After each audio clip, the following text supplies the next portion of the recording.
आज हम देखेंगे एलिगेशन का 9वां भाग। इसमें मिशन से संबंधित कुछ एडवांस क्वेश्चन आज हम देखेंगे। एडवांस क्वेश्चन का मतलब ऐसे क्वेश्चन जो एग्जामिनेशन में काफ़ी अच्छे से पूछा जा रहा है आज के दिन में। क्वेश्चन नंबर 1, दो समान बर्तनों में दूध और पानी का अनुपात 3:4 और 5:3 के अनुपात में है। यदि इन मिश्रणों की समान मात्रा को तीसरे बर्तन में डाला जाए तो नए मिश्रण में दूध और पानी का अनुपात क्या होगा। बिल्कुल सिंपल सी चीज़ है। यहाँ पे जो मात्रा है वो आपको समान दे रखा है, तो देखिए दो अलग अलग अनुपात दे रखा है और उनको मिलाना है समान मात्रा में, और उसके बाद में इनका अनुपात क्या होगा ये आपको क्वेश्चन में बताना है। तो देखिए आप यहाँ पे लेके चलते हैं, दो अलग अलग चीज़ें हैं। दूध, मिल्क एंड वाटर का पहली बार में क्या रेशियो दे रखा है आपके पास में 3 और 4। दूसरा मान लीजिए कोई बर्तन है A, दूसरा बर्तन आपके पास में B है, उसमें जो मात्रा है वो कितनी दे रखी है दूध और पानी की, वो मात्रा है 5:3 की मात्रा है। देखिए सबसे पहले ये दोनों अलग अलग मात्रा है, आपका काम क्या है दोनों को बराबर करना। तो कैसे बराबर करेंगे, ये तो 3 और 4 लेके चले तो ये तो 7 है, ये 5 और 3 लेके चले ये तो 8 है। तो अब इन दोनों को बराबर करना है, तो उस कंडीशन में क्या होगा कि आप देखिए कि 5 और 8 को 7 और 8 को ऐसी क्या संख्या बनाने की कोशिश करें कि दोनों बराबर हो जाएगा। तो अगर आप देखेंगे तो ये हो जाएगा यहाँ पे 56। तो इतना एलसीएम लेने की जरूरत पड़ सकती है, आप उतना मत सोचिए। आप ये देखिए इनको बराबर करके दिखाता हूँ। जैसे ये 7 है और ये कितना है आपके पास में, ये आपके पास में 8 है। तो एक काम करिए, इधर वाली क्वांटिटी को आप 8 से मल्टीप्लाई कर दीजिए, इधर वाली क्वांटिटी को आप किससे मल्टीप्लाई करिए, 7 से मल्टीप्लाई करके देखिए। 8 16 8 कितना हो गया 24, 8 4 कितना हो गया 32। आप ऐड करके देखिए यही आ रहा है जो आपका एलसीएम था।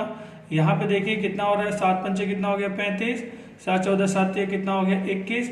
आप जोड़ के देखिए तो यही आपका आ रहा है, मतलब 56 यूनिट ये है, 56 यूनिट ये है। चाहे आप लीटर में लीजिए चाहे जिसमें लेना है उसमें लीजिए। इसके 56 यूनिट में समान मात्रा में 24 लीटर की बात कर लें तो 24 लीटर के आपके पास में दूध है और 32 लीटर पानी है, और उतनी ही समान मात्रा में यहाँ पे क्या है 35 लीटर दूध है और पानी कितना है यहाँ पे 21 लीटर पानी है। तो आपने दोनों को समान किया, बिल्कुल सिंपल तरीके से रेशियो आपने देखा और एक सिंपल तरीके से इसको बराबर कर लिया। इससे आपका क्वेश्चन बहुत आसान हो जाएगा। क्वेश्चन बोल रहा है कि अब जो नया मिश्रण बना समान मात्रा में मिलाने के बाद उसमें दूध और पानी का अनुपात क्या है, दूध और पानी का अनुपात क्या है। तो पहले वाले में 24 लीटर दूध है, दूसरे वाले में 35 लीटर दूध है, दोनों का अगर हम ऐड करेंगे तो ये कितना हो जाएगा 59। तो जो नया मिश्रण बनेगा उसमें 59 लीटर तो दूध है। अब बोल रहा है पानी कितना है, तो पहले वाले में पानी कितना है 32 लीटर है, दूसरे वाले में पानी कितना है 21 लीटर है। दोनों का अगर मैं ऐड कर दूं तो कितना हो जा रहा है 53 हो जा रहा है। तो इसका मतलब है जो आपका आंसर आपसे पूछा गया है कि दो समान बर्तनों में दूध और पानी का अनुपात पहले में 3:4 दूसरे में 5:3 है, इनकी समान मात्रा को अगर तीसरे बर्तन में डाल के मिलाते हैं तो वहाँ दूध और पानी का जो अनुपात है वो कितना हो जाएगा 59/53 हो जाएगा। यही आपका आंसर है। बस आप क्वांटिटी को बराबर करिए और दूध को दूध के साथ में ऐड कर दीजिए, पानी को पानी के साथ में ऐड कर दीजिए। बिना किसी स्पेशल फॉर्मूले का आपका क्वेश्चन जो है बहुत आसानी से बन जाएगा। इसे समझने के लिए हम ऐसा ही एक प्रश्न और लेते हैं। दो समान बर्तनों में पानी और दूध का अनुपात 13:5 है। पानी, ध्यान रखेंगे इस बार आपको पहले पानी बोला है तो पानी और दूध का अनुपात 13:5 है, और दूसरे वाले में पानी और दूध का अनुपात, वाटर और मिल्क का अनुपात 17 कितना है 19 है। यदि इस मिश्रण की समान मात्रा को तीसरे बर्तन में मिला दिया जाए तो पानी और दूध की मात्रा क्या होगी, अनुपात क्या होगा, यही पूछा है। तो एक काम करिए, आप इसकी मात्रा को बराबर तो करिए। आप देख रहे हैं 13 और 5 कितना हो गया, 13 और 5 हो गया आपके पास में 18, और 17 और 19 कितना हो गया आपके पास में 17 और 19 हो गया आपके पास में 36। दोनों का अगर आप एलसीएम निकालते हैं, ऐसा कोई कॉमन फैक्टर तो आपको पता चला कि एलसीएम निकालेंगे तो 18 दूनी 36, 36 वापस आना है। इसका मतलब तो यही हो गया कि यहाँ पे तो 36 ऑलरेडी पहले से था तो इसको नहीं बढ़ाना है, जितना है उतना ही करना है। मतलब 1 का गुणा कर देंगे, 36 बनाने के लिए 1 का गुणा कर देंगे क्योंकि ऑलरेडी 36 है ये, और इसको क्या करेंगे, ये 18 है, 36 बनाने के लिए किसे गुणा करना पड़ेगा, 2 से गुणा कर देंगे। अब मात्राएं बराबर हो जाएंगी, देखिए कैसे बराबर हो जाएंगे। 13 दूनी कितना हो गया आपके पास में 26, और 5 दूनी कितना हो गया आपके पास में 10, और ये कितना है 17, और ये कितना आपके पास में 19। तो अब आपसे जो क्वेश्चन पूछा है पानी और दूध की मात्रा क्या है, तो देखिए पानी कितनी थी पहले वाले में, जब मात्राएं बराबर हो गई जोड़ के देख लीजिए, ये भी 36 हो गया, ये भी 36 हो गया, मात्राएं समान हो गई। अब अगर आप मिलाएंगे तो पानी के साथ ऐड होगा, तो 26 लीटर पहले वाले में पानी आ रहा है, 17 लीटर दूसरे वाले में पानी आ रहा है, 26 और 17 दोनों को जोड़ेंगे तो आपका आंसर आ जाएगा 43 लीटर। उसी प्रकार से दूध की बात कर लें तो दूध पहले वाले मिश्रण में कितना है 10 लीटर है, दूसरे वाले मिश्रण में कितना है 19 लीटर है, तो ये वैल्यू कितनी हो जाती है यहाँ पे 29 हो जाता है। तो आपका जो आंसर आ जाएगा वो आंसर आ जाएगा 43 अनुपात में 29 हो जाएगा। अब हम थोड़ा सा क्वेश्चन का टाइप बदलते हैं, और अभी हमारे पास में 2 मिश्रण थे, अब हम 3 मिश्रण वाले क्वेश्चन कैसे करेंगे वो देखते हैं। 3 प्रयोगों में अम्ल, एसिड और पानी वाटर का अनुपात 2:1, 3:2, 5:3 है। समान मात्रा में तीनों प्रयोगों में से मिश्रण बनाया जाता है, तो मिश्रण में पानी और अम्ल का अनुपात बताइए। तो ये फिलहाल हम देखते हैं हमारे पास 3 चीज़ें हैं, ए बी सी, 3 अलग अलग बर्तन हैं। इसमें आपके पास में अम्ल और पानी की बात कर रहा है, तो एसिड एंड वाटर की बात कर लेते हैं अपन यहाँ पे। पहले वाले में क्या रेशियो दे रखा है 2:1, दूसरे वाले में एसिड एंड वाटर का क्या रेशियो दे रखा है 3:2, तीसरे वाले में एसिड एंड वाटर का रेशियो क्या दे रखा है तो 5:3। तो आपके पास में ये 3 अलग अलग रेशियोज दे रखे हैं। अब इसने एक अलग समान मात्रा में, तो देखिए आपके पास में ए के पास क्या क्वांटिटी है 3 यूनिट है, 3 रेशियो, इसके पास कितना है 5 है, इसके पास कितना है आपके पास में 8 है। अब इनका जब मैं एलसीएम निकालने जाऊंगा तो मुझे टाइम लग जाएगा। ये समझ में आ रहा कुछ भी इसमें कॉमन फैक्टर नहीं, बराबर करना है। तो कैसे करेंगे बराबर, एक काम करते हैं, 3 तो इसके पास है ही है, 5 और 8 नहीं है, तो 8 पंचे कितना होता है 40 होता है। आप यहाँ पे 40 से गुणा कर दीजिए। अब देखिए इसके पास देखिए 5 तो है ही है, 8 16 8 24 नहीं है, बराबर करना है तो आप इसमें किससे गुणा कर दीजिए 24 से गुणा कर दीजिए। इसके पास ऑलरेडी इसके पास में 8 है, 5 तो 15 नहीं इसके पास, तो 15 गुणा कर दीजिए। तो यह एलसीएम लेकर के कैसे भी करके इसको आप सॉल्व कर सकते हैं। तो उसके बाद देखिए मात्राएं बराबर हो गई। कैसे बराबर हो गई, ये कितना हो गया आपके पास 40 से मल्टीप्लाई हुआ तो कितना हो जाएगा आपके पास में, ये हो जाएगा 80, ये हो जाएगा आपके पास में 40, ये हो जाएगा आपके पास में 72, ये हो जाएगा आपके पास में 48, ये हो जाएगा आपके पास में 75, और ये हो जाएगा आपके पास में 45। तो आप देख रहे हैं सारी क्वांटिटीज आपको अलग अलग समझ में आ गई हैं। आप कहीं भी जोड़ेंगे उतना ही आएगा। जैसे ये दोनों को ऐड किया तो कितना आ गया 120, आप 8 पंचे 40, 40 दिए 120, वही आना है जिसके एलसीएम से आना है। इनको ऐड करके देखिए 120, इनको ऐड करके देखिए 120, बराबर मात्रा है। तो आप देखिए इस बराबर मात्रा में 2 चीजें हैं, पानी और अम्ल का आपसे अनुपात पूछा है। तो पहले वाले में पानी कितना है 80, दूसरे वाले में कितना है 72, तीसरे वाले में कितना है 75। अगर आप इसको ऐड करते हैं तो आप यहाँ पे देखते हैं जो पानी मिला आपको, तो पानी ये अम्ल मिला आपको, क्योंकि पहला वाला क्वांटिटी आपके पास में एसिड का था, एसिड था, और दूसरा वाला क्वांटिटी वाटर का था। तो पानी कितना मिला आपको 40, 48 और 45। आपने जैसा दे रखा है उसके हिसाब से जोड़ेंगे। तो जब आप 80, 72, 75 जब आप ऐड करेंगे तो जो वैल्यू आएगी 227, और इनको जब आप ऐड करेंगे तो वैल्यू आ जाएगी 133। तो यहाँ पे अम्ल और पानी का जो अनुपात है वो तो मिला आपके पास में ये, लेकिन आप देखेंगे आपसे अम्ल और पानी का नहीं पूछा है, आपको क्या पूछा है पानी और अम्ल का। तो अच्छा होता है कि हम यहाँ पे पहले पानी लिख लेते, यहाँ पे अम्ल लिख लेते। लेकिन जो भी हो गया, अगर हम फिर से नहीं करेंगे उसको, हम समझ गए कि पहले हमें पानी का रेशियो लिखना है, उसके बाद हमें अम्ल का रेशियो लिखना है। तो पानी कितना है हमारे पास में 133 यूनिट है, अम्ल कितना है हमारे पास में 227 यूनिट है। यही हमारा आंसर आ जाएगा।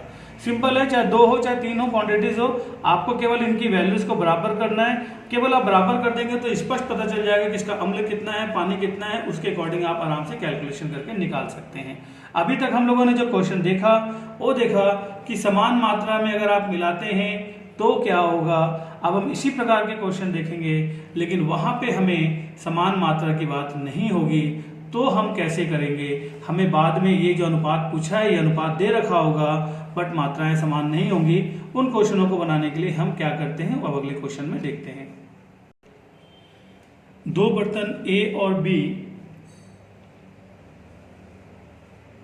में अम्ल, एसिड और पानी, वाटर, अम्ल और पानी का अनुपात पहले वाले में कितना है 4:3, दूसरे वाले में कितना है 2:3 है। किस अनुपात में मिलाया जाए? मैंने बोला था कि जो पिछले क्वेश्चन आप देखेंगे वहां पे समान मात्रा बोला हुआ था, लेकिन इस बार आपसे मात्रा तो खुद ही पूछ रहा है कि किस अनुपात में मिलाया जाए, ताकि इनको जो मिलाएंगे हम और इनको मिला करके जो हम बर्तन सी में रखेंगे वहां पे जो हमारा अनुपात सी में आएगा वो आएगा एसिड एंड वाटर का आधा अम्ल आधा क्षार, मतलब 1/2 अगर मैं अनुपात में बांटूंगा दोनों बराबर हैं तो 1:1 हो। मतलब ये कह रहा है कि इनको किस अनुपात में मिलाएं कि जो मिक्सचर बने वो 1:1 हो। तो देखिए यहाँ पे हमें अनुपात पूछ रखा है। आपको याद होगा जब हमने मिश्रण चैप्टर चालू किया था तो उसका पहला ही जो हमारा पार्ट था एलिगेशन पार्ट 1, उसमें हमने इस प्रकार से दो मिक्सचर्स को मिल करके इस प्रकार से जो क्वेश्चन आते थे इसके बारे में चर्चा कर रखी है। अगर आपने उस वीडियोस को नहीं देखा है तो डिस्क्रिप्शन बॉक्स में उसका लिंक दे रखा है, तो आप पार्ट 1 जरूर देखें। और अब यहाँ पे देखें कि इसमें आपको क्या करना है। देखिए जब भी तुलना करना होता है तो आप तुलना कैसे करते हैं? तो तुलना करने का बेसिक नियम होता है या तो आप अम्ल का अम्ल से तुलना करिए, अम्ल का अम्ल से कंपेयर करिए, या तो पानी का पानी से कंपेयर करिए। तो मैं फिलहाल अम्ल की बात करूंगा। अम्ल से आंसर जो आएगा वही पानी से भी आएगा, तो आप पानी से खुद निकाल के देखिएगा। अम्ल से कैसे करेंगे? पहले मिश्रण में टोटल 7 हिस्से थे, उसमें अम्ल का भाग कितना था? 4 हिस्सा था। दूसरे मिश्रण में टोटल 5 हिस्से थे, अम्ल का हिस्सा कितना था? उसमें से 5 में से 2 हिस्सा अम्ल का था। लेकिन जब आपने इनको आपस में मिलाया और जो मिक्सचर मिला वो 2 हिस्से मिला और उसमें अम्ल का हिस्सा कितना था? 1 ही था, तो हम इसको 1/2 लिखेंगे। तो हमने मिक्सचर्स वाले चैप्टर्स में कर रखा है कि इसका जो डिफरेंस है हम यहाँ पे लिखते हैं, मतलब 4/7 - 1/2। ये जब हम सॉल्व करेंगे तो 8 - 7 अपॉन में कितना हो जाएगा? 14। इसका मतलब आपके पास जो आंसर आएगा वो आएगा 1/14। तो यहाँ पे जो इन दोनों का डिफरेंस है 1/14 आ जाएगा। अब यहाँ पे देखेंगे इनका डिफरेंस कितना आएगा? 1/2 - 2/5। अब देखिए इसका जो डिफरेंस आ जाएगा कितना आ जाएगा? 5 एकम 5, 4 एकम 4 और 5 दूनी कितना हो गया? 10। तो कितनी वैल्यू आ जाएगी? 1/10 आ जाएगी। तो ये आ जाएगा 1/10। हमसे अनुपात पूछा है। अब अनुपात कैसे निकालेंगे? देखिए सबसे पहला चीज है ये यहाँ पे 14 है, यहाँ पे क्या आपके पास में 10 है। तो एक काम करते हैं, इन दोनों को बराबर कर लेते हैं। कैसे बराबर करेंगे? इसको हम 10 से गुणा कर लेते हैं बैलेंस करते हुए, इसको हम 14 से गुणा कर लेते हैं बैलेंस करते हुए। इससे क्या होगा? डिनोमिनेटर हर जो है बराबर हो जाएगा, ये कट जाएगा और आपका आंसर कितना आ जाएगा? आपका आंसर आ जाएगा 14 एकम 14 और ये हो गया 10। तो जो रेशियो बनेगा आपके पास में, वो रेशियो जो बनेगा वो बनेगा 14:10, जो कि कैंसिल आउट होकर के 7:5 होगा। यही आपका आंसर है। केवल इसमें ये ध्यान रखना है कि जब भी क्वेश्चन करना होता है समान मात्रा में मिलाते हैं तो हम कैसे करते हैं, हमने इसके बारे में क्वेश्चन नंबर 1, 2, 3 पे बात कर रखा है। लेकिन यहाँ पे अलग अलग मात्रा है, इसका 7 हिस्सा निकालना है तो इसका 5 हिस्सा निकालना है। इनको मिक्स करेंगे तो ये क्वेश्चन अपने आप सेटिस्फाइड हो जाता है। ये अच्छे समझने के लिए एक क्वेश्चन और सेम टू सेम देखते हैं। दो बर्तन ए और बी में अम्ल और पानी का अनुपात 3:1 और 5:3 है। तो पहले हम यहाँ पे क्वेश्चन के साथ में लिखते हुए चलें। ए और बी दो बर्तन हैं, इसमें अम्ल और वाटर का जो रेशियो है वो है 3:1 और यहाँ पे अम्ल और वाटर का जो रेशियो है, एसिड एंड वाटर का जो रेशियो है वो 5:3 हो जाएगा। दोनों बर्तनों को किस अनुपात में मिलाया जाए, इनको मिक्स करना है कि इनसे जो बना हुआ मिश्रण जो है, जो बर्तन सी में हमें मिलेगा वो किस अनुपात में मिलेगा? एसिड एंड वाटर किस अनुपात में मिलेगा? 2:1 पे मिलेगा। तो अभी मैंने क्या बताया कि जब दो रेशियो को मिलाने के बाद में हमें एक अनुपात दे रखा हो तो हम कैसे करते हैं? हम किसी एक पे फोकस करते हैं। हमने अम्ल पे फोकस किया, इसको मिक्स किया। देखिए पहले बर्तन में टोटल 4 हिस्से थे जिसमें से 3 अम्ल का था। हम कैसे लिखेंगे? 3/4। दूसरे बर्तन में टोटल 8 हिस्से थे, जिसमें से 5 अम्ल का था। हम कैसे लिखेंगे? 5/8 लिखेंगे। तीसरे बर्तन में टोटल 3 हिस्से थे, 3 में इनको मिलाने के बाद 3 हिस्से थे, 3 में से 2 हिस्सा किसका था? अम्ल का था। तो हम कैसे लिखेंगे? 2/3। इसका जो डिफरेंस है हम निकालेंगे। 3/4 माइनस 2/3, 3 9 माइनस का 8 डिवाइडेड बाई 12, तो ये हो जाएगा 1:12। तो यहाँ जो डिफरेंस आएगा 1 क्या हो जाएगा? 12 हो जाएगा। इसका देखें 2/3 माइनस 5/8, 8 दूनी कितना हो गया? 16, 5 से कितना हो गया? 15/8, 16 24 हो जाएगा। 1/में कितना हो गया? 24।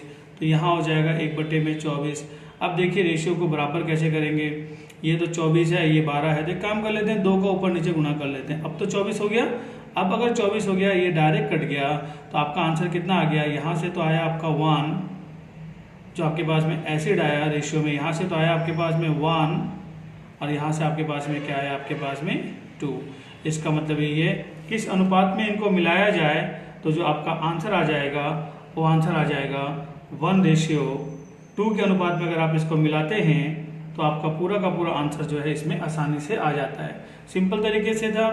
पहला क्या दे रखा था? 2 बर्तन ए और बी में अम्ल और पानी का अनुपात, ये दे रखा था। दूसरा बर्तन में ये दे रखा था। दोनों को किस अनुपात में मिलाएं ताकि बर्तन सी में बने नए मिश्रण में अम्ल और पानी का अनुपात कितना हो जाए? 2:1 हो जाए। हमने क्या बोला? अगर समान मात्रा वाला प्रश्न ना हो, उल्टा आपसे अनुपात पूछा हो, ऐसे प्रश्नों पे किसी एक पे फोकस करिएगा। तो जैसे आपने फोकस किस पे किया? एसिड पे किया। पहले वाले पे एसिड का हिस्सा इतना है, दूसरे वाले पे इतना है, और सोल्यूशन पे फाइनली आपका इतना है। तो आप जो सिंपल एलिगेशन के अकॉर्डिंग आप क्वेश्चन बनाते हैं उसी से आप बनाएंगे। तो अगर आपने एलिगेशन चैप्टर नहीं पढ़ रखा है, शुरुआत पार्ट, तो आप इसको जरूर पढ़ें और इसको अच्छे से समझें कि कॉम्पिटिशन्स में आज के डेट में कुछ अच्छे क्वेश्चंस भी आ रहे हैं जो कि सामान्यतः फॉर्मूले से नहीं बनता, वही बच्चे बना पाते हैं जिन्होंने क्वेश्चंस को समझा है। क्वेश्चन को बार बार पढ़ने से क्वेश्चन अच्छे से समझ में आ भी जाएगा।